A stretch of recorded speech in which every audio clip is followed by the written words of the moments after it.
नमस्कार मित्रों। अभी एक विषय सब जगह चल रहा है। उत्तर प्रदेश में इन दिनों कावड़ यात्रा का बहुत बड़ा एक परंपरा है और प्रत्येक गांव से व्यक्ति निकलता है, गंगा जल भर कर के पैदल अपने गांव तक आकर के अपने गांव के शिव मंदिर का अभिषेक गंगा जल से करता है। गंगा हरिद्वार हो चाहे और किसी भी स्थान पर, अधिकांश लोग हरिद्वार जाते हैं, वहां से गंगा जल भर कर के अपने गांव तक लाना और अपने शिव मंदिर पर उससे अभिषेक करना, यह उत्तर प्रदेश से शुरू हुआ। अब देश भर के लोग ऐसा करने लगे हैं। राजस्थान में भी अनेक स्थानों पर और अनेक प्रांतों में अनेक स्थानों पर स्थानीय जो पवित्र जल है उसको पैदल ला करके अपने शिव का अभिषेक करना, अपने गांव के अपने निकट के शिव मंदिर पर अभिषेक करना। यह परंपरा अभी धीरे धीरे जो धार्मिकता बढ़ रही है या एक कहते हैं कि इस तरह के विचार बढ़ रहे हैं तो इनकी संख्या भी बढ़ती जा रही है। अभी हरिद्वार जाने के लिए अगर आप कार से या सड़क मार्ग से जाते हैं तो अनेक परेशानियों का भी सामना करना पड़ता है। इतनी बड़ी संख्या में कावड़िए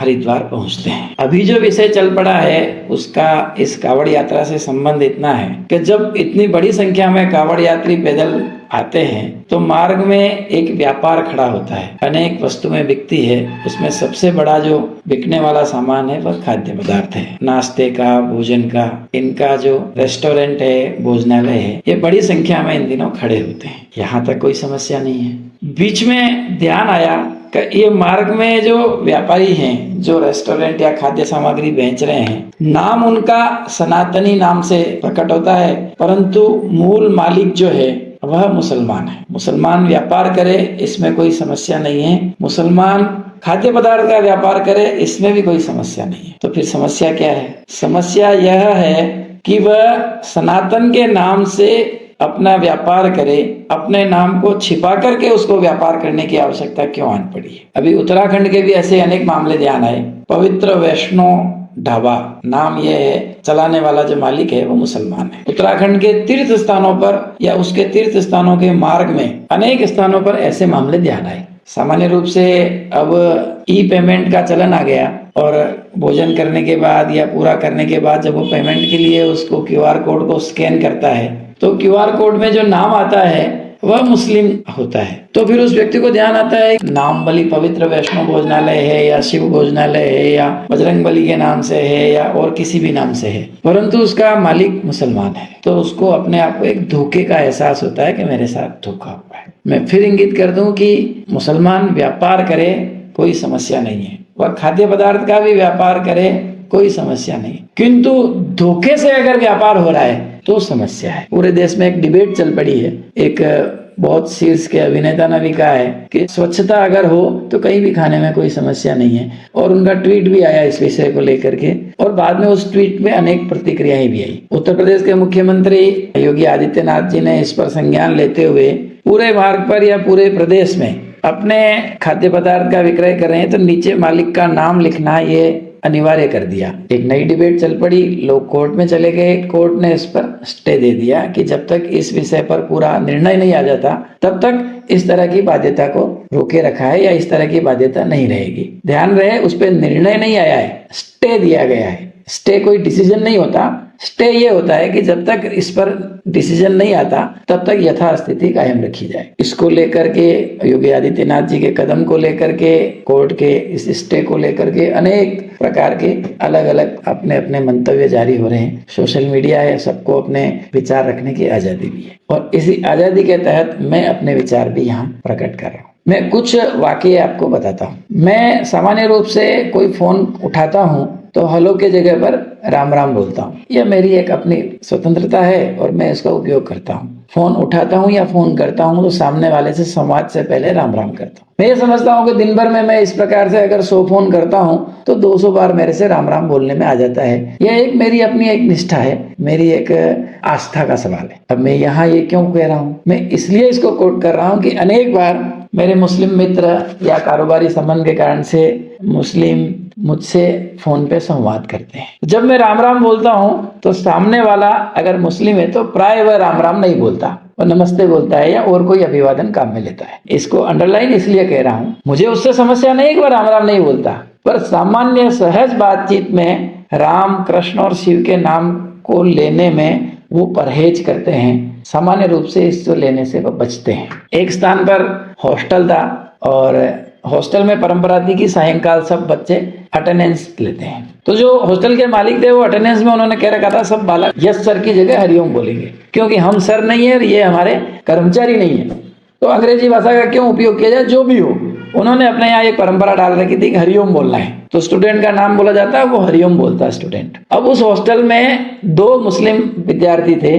मैंने नोट किया कि जब अटेंडेंस के समय में जब भी वहां होता तो वो दोनों मुस्लिम यस सर ही बोलते थे, हरिओम नहीं बोलते थे। हॉस्टल के वार्डन ने या हॉस्टल के जो मालिक थे उन्होंने इस पर कोई आपत्ति नहीं की कि भाई तुम्हें नहीं जचता है तो मत बोलिए। बाकी 98% या 99% हरिओम बोलते थे, वो नहीं बोलते थे। जाहिर है ऐसा बोलने से उनको अपने धार्मिक परंपरा में या धार्मिक स्थिति में कहीं कोई दिक्कत होती होगी। अब ये 2 वाक्य मैंने लिए हैं। अनेक स्थानों पर हम जाते हैं, आप संवाद में कई जगह राम राम करते हैं, परंतु वो राम राम नहीं बोलते या वो कोई धार्मिक संबोधन जो हिंदुओं का है या सनातनियों का है वो बोलने से परहेज करते हैं। एक बार कहीं किसी मुस्लिम युवक से मेरी इस संबंध में बात भी हुई तो उसने कहा भाई हमारे धर्म में ये कुफ्र है या हराम है। मैंने कहा भाई कैसे? कि हिंदू धर्म में बुत परस्ती है और ये सब राम कृष्ण फलान रीका जो भी आपके देवता हैं ये सब बुत है, ये सब मूर्तियां हैं, आप उनको पूछते हो और उसको जय बोलना या उसको याद करना हमारे यहाँ ये कुफ्र है या हराम है, इसलिए हम नहीं बोलते। ठीक है, मुझे कोई आपत्ति नहीं, उसको अपने हिसाब से जीवन जीने का अधिकार हमारे देश का संविधान देता है और वह जीता है, यहाँ तक कोई समस्या नहीं है। अभी इस नाम लिखने वाले समस्या से या नाम लिखने वाली जो एक अभी विवाद चल रहा है उससे इसको रिलेटेड करते हैं। तो एक सामान्य बात समझिए कि इसके साथ एक और चीज मैं ऐड करता हूँ कि देश में अनेक धर्म स्थान हैं, अनेक मजारे हैं और मंदिर भी हैं। मजार पर अनेक हिंदू युवक जाते आपको दिखेंगे। हमारे यहाँ जैसे कपासन के पास मजार है, वहां जाने वालों में मैं देखता हूँ 50% से अधिक हिंदू युवक होते हैं या हिंदू परिवार होते हैं। वो अपनी समस्या लेके जाते हैं, वहां उनका समाधान होता नहीं होता एक अलग विषय, परंतु विषय यह है कि 50% से अधिक हिंदू सनातनी वहां जाते हैं। अजमेर दरगाह में देख लीजिए 50% से अधिक हिंदू वहां जाते हैं। और हमारे बॉलीवुड के सितारे पिक्चर सफल हो जाए इसके लिए पहले मान्यता मांगते हैं और फिर बाद में सफल होने पर वहां जियारत करने जाते हैं। अपने देश के प्रधानमंत्री की वहां पर चादर चढ़ाई जाती है, चाहे वो किसी भी धर्म से संबंधित रहे।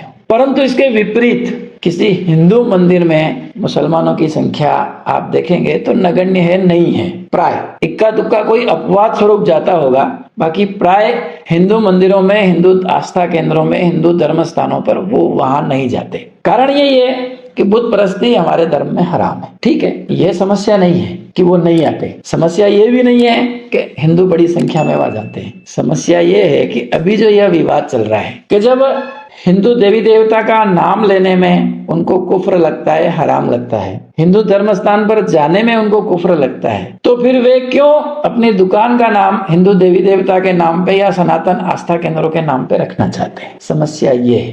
क्या ये कुफ्र नहीं है?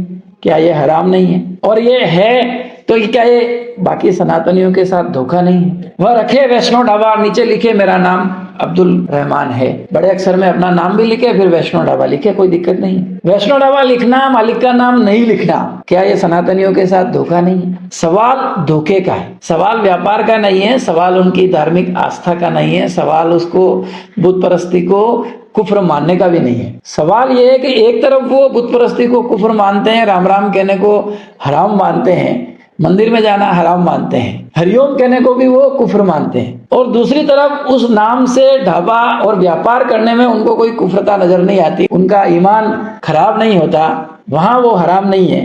यह दोहरी जो मान्यताएं हैं या दोहरे मापदंड है। सवाल ये है, अभी जो डिसीजन आया है कोर्ट को, जो स्टे दिया है, उस स्टे में भी उन्होंने कोर्ट किया है भाई मैं किसी स्थान पर जाता हूँ और मुझे हिंदू ढाबे से या हिंदू भोजनालय से ज्यादा साफ सुथरा मुसलमान का लगता है तो मुझे वहां खाने में आपत्ति नहीं है। बात ये नहीं है। मैं उन सम्मानीय जज साहब से ये सवाल पूछता हूँ कि आप ये जानते हुए कि ये मुसलमान का ढाबा है जाते हैं तो कोई समस्या नहीं है, किंतु आपको अगर यह बताया जाए कि यह हिंदू का ढाबा है, हिंदू भोजनालय है, और फिर आप धोखे से हिंदू समझ करके वहां भोजन करते हैं और बाद में वह मुसलमान का निकलता है, ऐसा आपको ध्यान में आता है, तो क्या यह संविधान में धोखा नहीं है? क्या ये लॉ के अनुसार, क्या यह कानूनन धोखा नहीं है?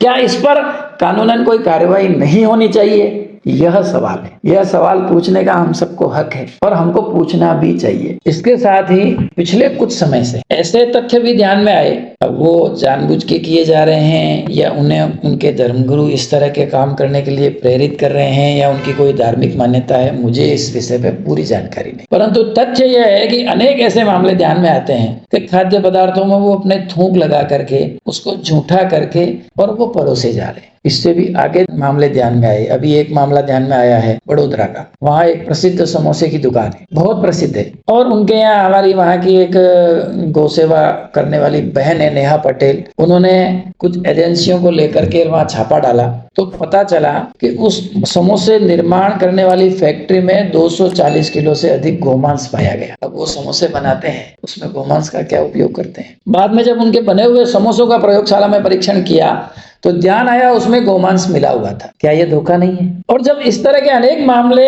सनातनियों के सामने आ रहे हैं तो सनातन को मानने वाले लोगों को यह जानने का हक नहीं है कि मैं किस स्थान पर भोजन कर रहा हूँ, वह किसके द्वारा बनाया गया है, इसका मालिक कौन है, इसमें बुराई क्या है। यह उसका संवैधानिक हक है मेरे विचार में। तो आप सब लोगों की क्या राय है नीचे कमेंट में अवश्य दीजिएगा, मुझे प्रतीक्षा रहेगी। धन्यवाद। राम राम, जय श्री राम।